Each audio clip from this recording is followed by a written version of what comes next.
जय श्री कृष्ण दोस्तों, आप सबका अपने चैनल पुण्य धर्म में स्वागत है। आप सभी का दिन शुभ और मंगलमय हो।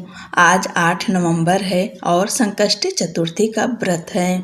इस शुभ अवसर पर हम सुनते हैं चौथ माता की पवित्र कथा, जो सदियों से घर परिवार की रक्षा, संतानों के सुख और जीवन में समृद्धि का वरदान देती आई हैं। माता चौथ का यह व्रत केवल उपवास नहीं बल्कि विश्वास, भक्ति और परिवार के प्रति समर्पण का प्रतीक है। आप सब भगवान गणेश और चौथ माता का ध्यान करते हुए इस मंगलमय कथा को सुनिए। पौराणिक कथा के अनुसार एक सेठ सेठानी थे। उनके एक बेटा और बहू थे। बहू सबको भोजन करा के फिर स्वयं भोजन करती। एक पड़ोसन ऐसी भी थी जो रोज पूछती थी कि बहू आज क्या बनाया खाया। बहू कहती ठंडो बासी भोजन। एक दिन उसके पति ने ऐसा सुनकर विचार किया कि आज तो पकवान बनाए जाएं, फिर देखें कि मेरी पत्नी क्या कहती है। उसने तरह तरह के पकवान बनवाए और घर के सभी लोगों ने एक साथ बैठकर भोजन किया। आज भी पड़ोसन ने पूछा तो बहू ने कहा ठंडो बासी भोजन। सेठ के लड़के ने सोचा हो न हो कोई बात अवश्य है जिससे कि मेरी पत्नी ऐसा कहती है।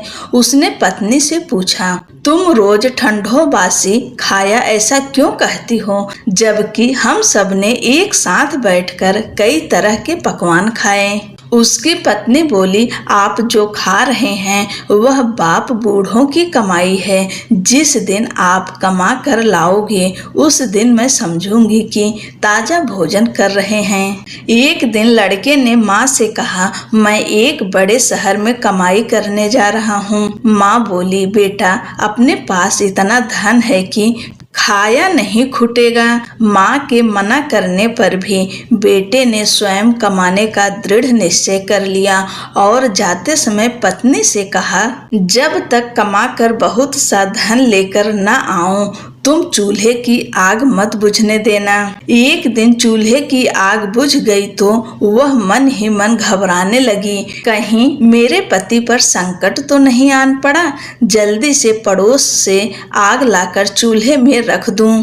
ऐसा विचार करके पड़ोस में गई। वहां पड़ोसन चौथ माता का व्रत पूजन कर रही थी। पड़ोसन ने कहा थोड़ी देर में आकर ले जाना। बहू ने पड़ोसन से पूछा आप यह व्रत क्यों करती हैं, इससे क्या मिलता है। पड़ोसन ने कहा चौथ माता के इस व्रत को करने से अन्न लक्ष्मी मिले और अपनी मनोकामना पूरी हो। अब बहू भी चौथ माता का व्रत करने लगी। दीवार पर चौथ माता बनाई। उस दिन घी गुड़ का चूरमा बनाकर रात्रि को चंद्रमा को अर्घ्य देकर भोजन करती। ऐसा करते करते बहुत दिन हो गए। चौथ माता ने उस बहू के पति को सपना दिया कि साहूकार का बेटा तू जागे कि सोवे, तेरी पत्नी बहुत याद कर रही है, घर जाकर उसकी चिंता मिटा। तू दुकान खोलकर कंकु केसर का पगल्या बना के बैठ जाना। आज तेरा हिसाब किताब चुकता हो जाएगा। अब तो चौथ माता ने जैसा कहा था वैसा ही हुआ। उसने घर जाने की तैयारी की और गाड़ी भर के धन दौलत लेकर चल दिया। रास्ते में एक बड़ा सा काला नाग फन फैलाए बैठ गया और कहने लगा आज तो मैं तुझे डसूंगा, छोड़ूंगा नहीं।